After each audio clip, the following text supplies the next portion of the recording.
he said, "Aaj nahi kal karenge," is the biggest enemy of investment. They break into their normal investments time and again to meet their expenses. The mode of investment, I think the preferred way right now should be through.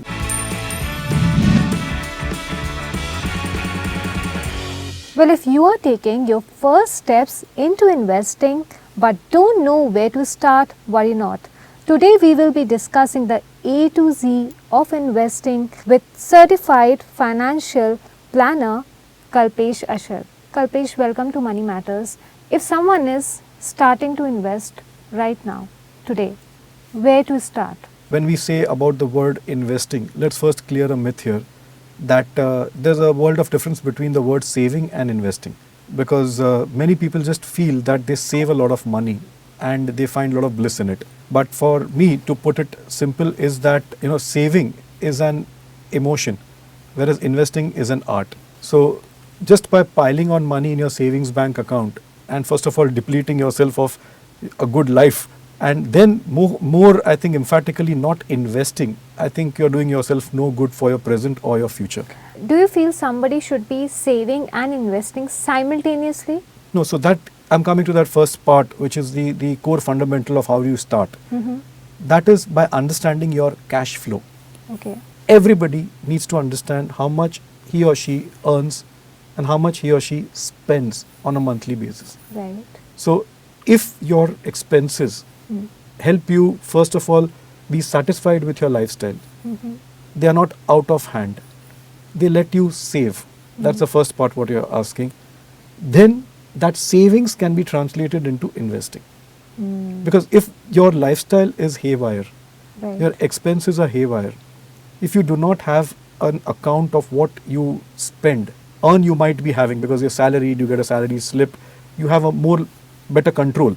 But expenses, if you do not write down your expenses as an individual or as a couple or as a family, whatever Right. it is, and you think that you are doing yourself a favor by just living in or floating in air, I think you are in a different world, I think. And more importantly, there are certain expenses which you feel are justified, but when seen by an expert or seen by a third person, I think Frivolous? they are frivolous, they are unwanted, and there's a better way to spend that money. Are you talking about the difference between the need and the want and the Absolutely. desire? So there's something called needs, wants, and lifestyle. So those three have to be, equated very, very proportionately and in a very sane manner. Because we have seen people, when we do a cash flow exercise, Right. so when a couple sits down to write their expenses or an individual, they might find two situations. One is they might find that they are spending more than their income, which is completely illogical, and they are yet living a happy life. But the money doesn't match there. Now that could be attributed to 2-3 things. One is the frivolous expenses, obviously. Right. Second is they have a habit of borrowing, Yes. okay, for just meeting their lifestyle expenses. So getting into personal loans just to meet a vacation or something, Yes. that is completely criminal. Right. Okay. And third aspect which people don't realize is they break into their normal investments time and again to meet their expenses. So if a couple has set a goal, say for example we want to place an FD for 5 years or 6 years to meeting an X expense, Right. all of a sudden they want to meet vacation in the next 2-3 months. They might say that, okay, the goal is still 5-6 years away, let's do this now. By doing that, they're contradicting their own thought process. Right. So like what you said, saving and investing go hand in hand. If you don't save, you do not invest. But Right. how do you get to that? By understanding your cash flow.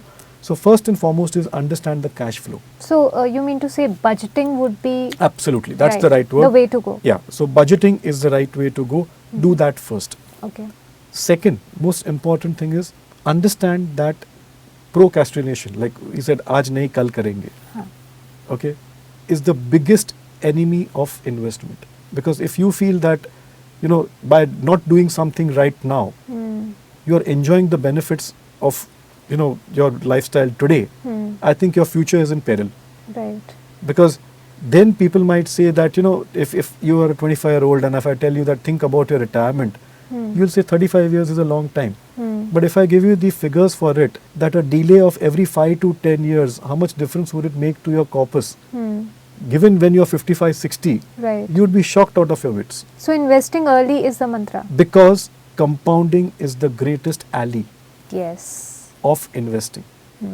The power of compounding cannot be ignored. So please understand that the more you delay your decision to invest, you are doing no favors to your future. Right. So however small it is, even if it's like 500 rupee, Absolutely, investing. absolutely. Because if you don't get your feet wet, right. you're not going to understand how this works. Yes. The third aspect here is risk management. Okay. Today, when a person is, say for example, starting in his career, he has probably no liabilities per se, most of the people, Right. 80 to 90% of the people. Yes. Now, at that point of time, to get yourself a good insurance, and that is a different, I think, kettle of fish, which we need to understand, getting the right insurance for yourself. Because when you are having no liabilities, you don't have any, health issues, to get yourself a good health insurance, an adequate life insurance, I think risk management is very, very necessary. Right. So, first and foremost, understanding the cash flow, making a habit of saving, translating into investing. Right. Second, getting into the motion of investing. Right. And third is doing the right insurance products for yourself. Right. Because at that age, your premiums will be very, very less. Yes. And the cover which you can get will be quite adequate. Right. And you can then keep adding to that insurance cover if need be. Don't overcrowd your insurance portfolio as your life stages move. What mode of investment? There are varied instruments of investment. What mode do you really suggest for beginners? I know, I mean, it really depends on your financial goals, which kind of varies from person to person. But on a very general basis, what do you suggest? So the answer to this question, Katyayani, is linked to the first one. The fourth aspect which I was going to say for investing for beginners is Right. set yourself a goal. Set yourself a financial goal. Give yourself a purpose to invest. Be it short-term goal, which is you want to do something in the next 6 months, Right. 1 year, 3 years. All that comes under the category of short-term goals. Okay. If you want something in the next 3 to 5 years, it comes under the category of medium-term goals. Yes. And anything beyond 5, 7, 10 years is a long-term goal. The reason I'm specifying this is the product which you choose for each and every goal, Depends on. it depends on the goal tenure Right. and your risk-taking capacity and which stage of life you are in. Right. So that automatically lets you sleep well at night. I think for every fresh investor, okay, and I'm right now talking about youngsters, let's say Yes. beginners, Right. okay. A 20-something investor. Yeah, say a person who just started off in his career. Yes. Okay. So with all the 4 points which I mentioned earlier, the mode of investment, I think the preferred way right now should be through mutual funds. Okay. Okay. Because mutual funds today actually let you participate in the capital markets for attaining those goals. Right. And you are not deciding to do that on your own. You are letting a professional.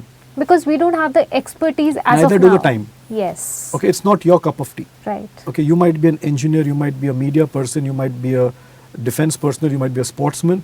You are not an financial person having the right acumen. Yes. Let the right person do it for you. Right. And the fund managers who are qualified, they do it for you. Let you participate in the capital markets, and you're doing it in a method which is suitable to you, Right. which is nothing but, I would say, start an SIP as per your cash flow. Okay. Like what you rightly said, start with as small an amount of 500 rupees. Right. Test the waters. See how you feel about it. Right. Get the help of an advisor. Very, very important. Okay, don't think you are an expert in everything. Right. Okay, let him guide you. And start small. As you feel comfortable, you start feeling that, this is meant for you. You are Right. able to contribute more. Your career is progressing. Start contributing more. Right. Okay, that's how you will build up a corpus. Right. But do it through the mutual fund route. Now, why am I not suggesting direct investments? Like, say, Yes. for example, stocks. Yes. There's nothing wrong in investing in stocks. But direct equity or stocks, when you get into it, Right. you should have 3 things. Okay. Lots of knowledge, lots of time on your hand, and I would say lots of capital with you that you are ready for a loss also in the beginning, Hmm. because you might not be right every time. Yes. Now, if you have these three things in hand and you are, equipped to do it, direct equity also is not a bad proposition, because there you are buying equity, you're buying Right. businesses. Right. And don't look at equity as speculation. Hmm. Look at it for a long term. Is it like a full-time job investing in direct stocks? I would not say full time, but full time mental occupancy, yes. Hmm. Because then you're shrouded by only those thoughts of stocks which you've bought. Right. You'll be tensed about it. Which is really, not possible for each one of us who are, into day-to-day professions. Absolutely, absolutely. Kalpesh, this brings me to my next question, which is, when it comes to portfolios, it is said that you should always have, diversification. What do you have to say on that? What would a good portfolio, an appropriate portfolio, a decent portfolio would look like for a youngster who is just beginning to invest? Okay.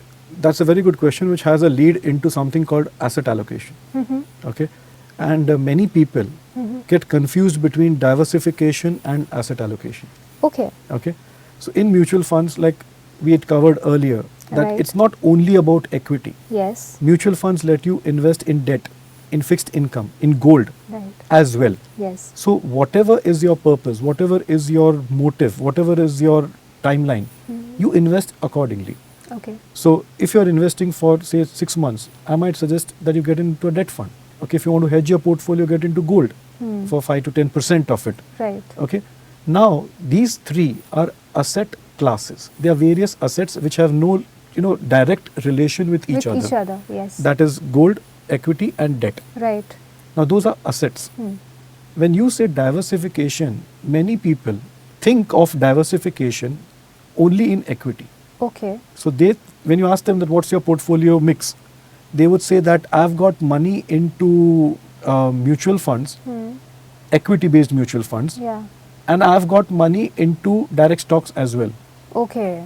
According to them, that is diversification. Right. But it's actually in the same asset class. So tomorrow if there's a collapse in the equity markets, that entire thing is going to go down. Yes. But what is asset allocation is out of 100 rupees in your portfolio, I'm using the word portfolio now, Yes. Yes. you have 60% or 50% in equity, you have 30 to 40% in debt, and you have 10% in gold. Right. And this is just a hypothetical And this kind of example I'm varies giving. with personal preferences Person to and person, goals. risk profile, Yes. goals. I'm just giving for a little bit of an hypothetical explanation Right. out here. Right.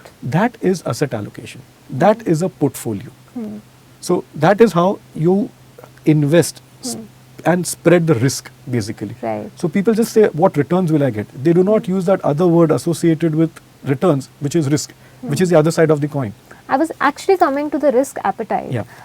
Since we are here taking in the youngsters, who are beginning to invest, what should be the ideal risk appetite? Because we have heard of stories where people have actually, borrowed money from their dads, very Bollywoodish kind of scenarios we have seen also, and they have invested in stocks and they have lost money. What should be an ideal risk appetite for a person who is beginning to invest? So see, times have changed. When we've been taught finance, and what we generally preach, which is true to a certain extent, is that younger you are, your risk profile should be higher, Yes. because you do not have Right. a lot of liabilities on you, hopefully. Absolutely. Yeah. And you have a lot of working years ahead of you. You have, in case of a fall or a calamity in your portfolio, you have time to recover and Yes. reinvest again, Right. because basically time is on your side. Yes. You have a good earnings propensity Right. that you will make up for that period.